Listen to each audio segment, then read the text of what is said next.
भगवान जब कुपित हो जाते अपने भक्त पर,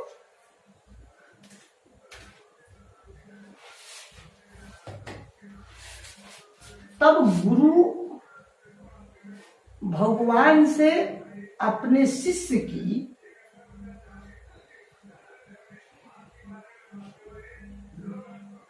कुशल क्षेम रहने के लिए भगवान से स्वयं प्रार्थना करने लगती है। एक समय बहुत पहले एक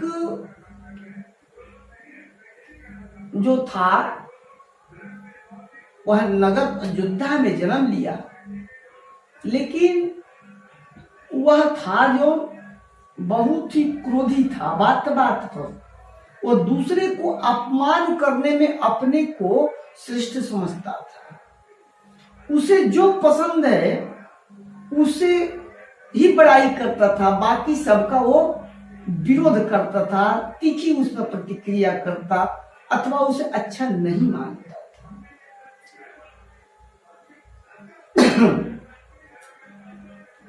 उसके पूरे जो भी परिवार के थे लोग उसके इस विचार से बड़ी दुखी रहा करते थे। एक समय वह लोग उसे गुरु के पास लाए। वह गुरु ज्ञानी थे, विद्वान थे। माता पिता ने उनसे आग्रह किया कि आप मेरे पुत्र को संभाल ले, इसे सद्मार्ग पर लाए। इसकी उग्र जो है दो दूसरे को बुराई करने में समय व्यतीत करता है, जो बात बात पर झगड़ा प्रसाद करने की सोचता है। हे महात्मन, आप इसे सद्मार्ग पर लाएं। ये मृदुभाषी हो, ये कोई भी करे सोचे समझे। हम लोग यही निवेदन लेकर आए हैं, आप इसको एक अच्छा नागरिक बनाएं।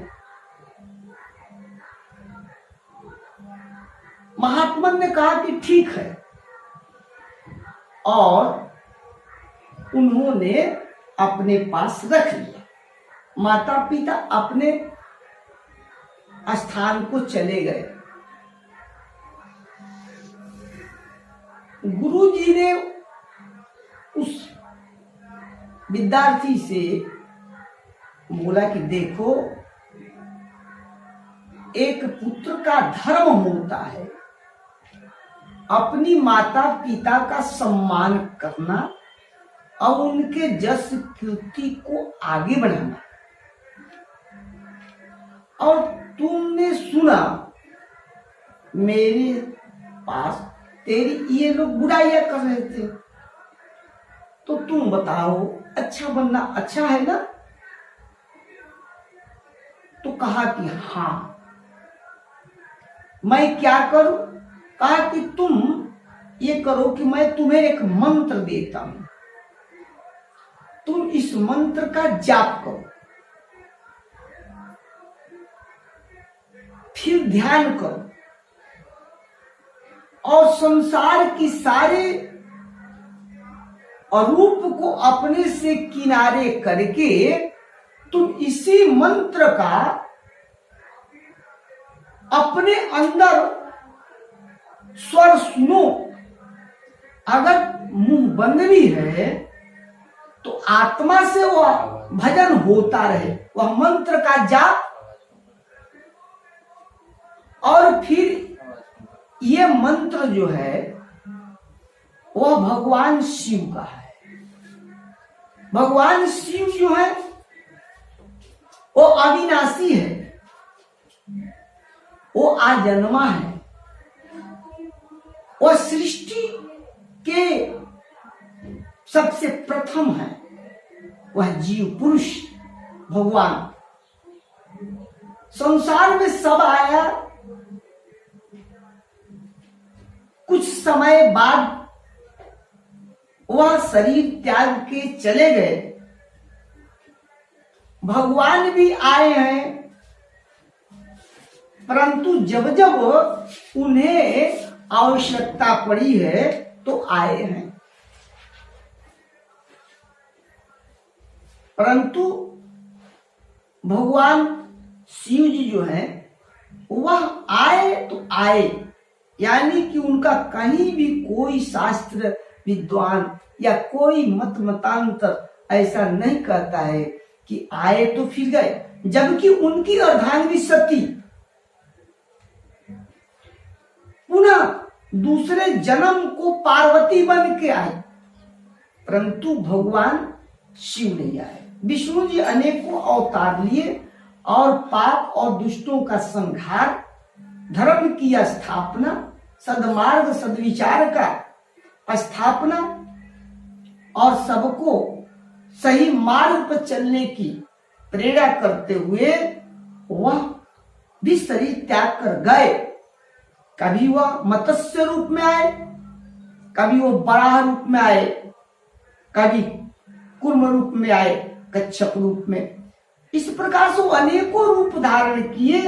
परशुराम, राम और कृष्ण के रूप में भी आए और नर लीला किए, परंतु भगवान शिव अपने को आजन्मा है, अविनाशी है, उनका नाश नहीं हुआ।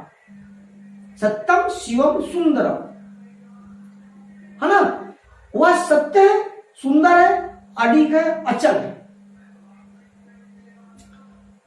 तो ये मंत्र जो है पंचाक्षरी मंत्र, तुम इसका जाप करो, ये भगवान शिव का मंत्र है।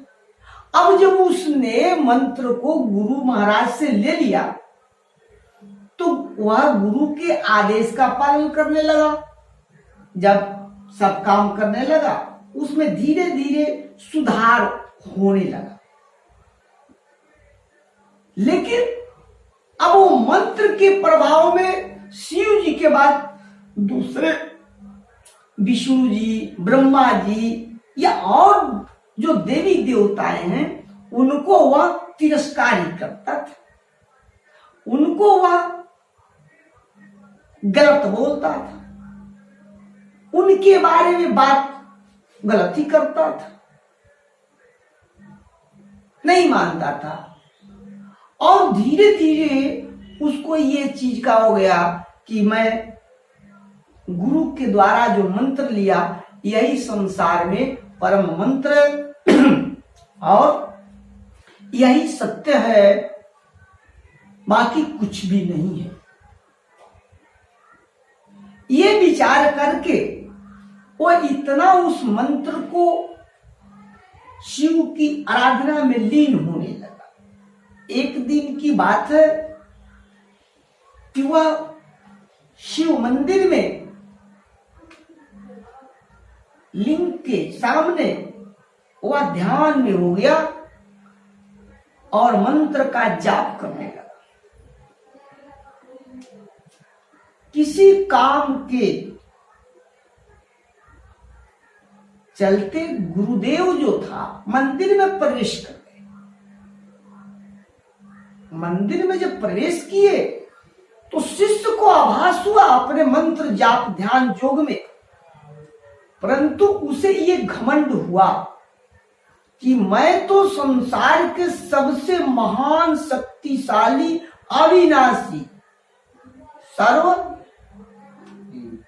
सर्वत्र व्यापी, सर्वज्ञानी, त्रिकालदर्शी, तीनों काल जिसमें है, 14 गुण जो स्वामी है, मैं उसका जाप करता हूं। फिर गुरु के आने से मुझे क्या, यानी कि दुष्ट अगर दूसरे की अगर बुराइयां करता है तो धीरे धीरे वह हर कोई की बुराई करना, यही बुराई है, वो अपने आगे किसी को समझ में नहीं करता। ये विचार आते ही उसने अपने ध्यान तप को तोड़ा नहीं, लेकिन गुरु को इससे कोई बात नहीं। गुरु तो नवनीत के समान होते हैं, वो तो मुलायम कोमल होते हैं, परंतु भगवान जो थे ये उस शिष्य की दृष्टता को पसंद नहीं की और भगवान आकाशवाणी कर दिए, अरे दुष्ट, तुम इतना ये नीच हो कि तुम अपने गुरु का भी अपमान करते हो।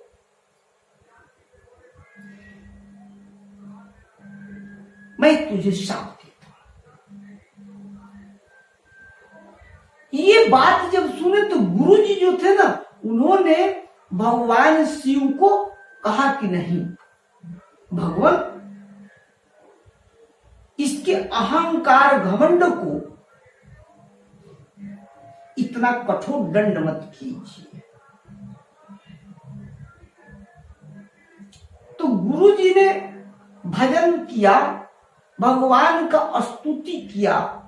नमामि शमीशान निर्वाण रूपम विभुम व्यापकम ब्रह्म वेदेश रूपम निजम निर्गुणम निर्विकल्पम निरीहम चिदाकाशम आकाशवासम भजे निराकारम ओंकार मूलम तुरीयम गिरा ज्ञान गोतीतमीशम गिरीशम करालम महाकाल कालम कृपालम गुणागार संसार पारम नतो हम तुषारादि शंकास गौरम गंभीरम मनोभूति कोटि प्रभा श्री शरीरम अश्फुरम नमोलि कलोलिनी चारु गंगा लसद्वालवालेन्दु कंठे भुजंगा चलत कुंडलम भ्रूसुनेत्रम विशालम प्रसन्नाननं नीलकंठम दयालम मृगाधीश चरमांबरम मुंडमालम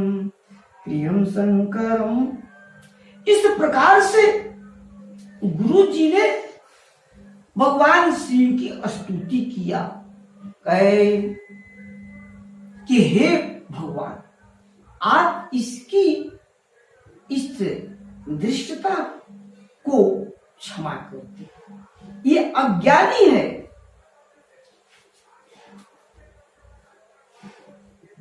भगवान ने कहा कि देखो, मैं जो कह दिया वो कह दिया, वो तो मिथ्या होगा नहीं। हाँ, इसे एक चीज मैं बताता हूं कि ये जो भी शरीर को धारण करेगा कर लेगा, और जब इसकी इच्छा उस शरीर को त्यागने की हुई तो त्याग देगा, क्योंकि समाज, विद्वान और तमाम माए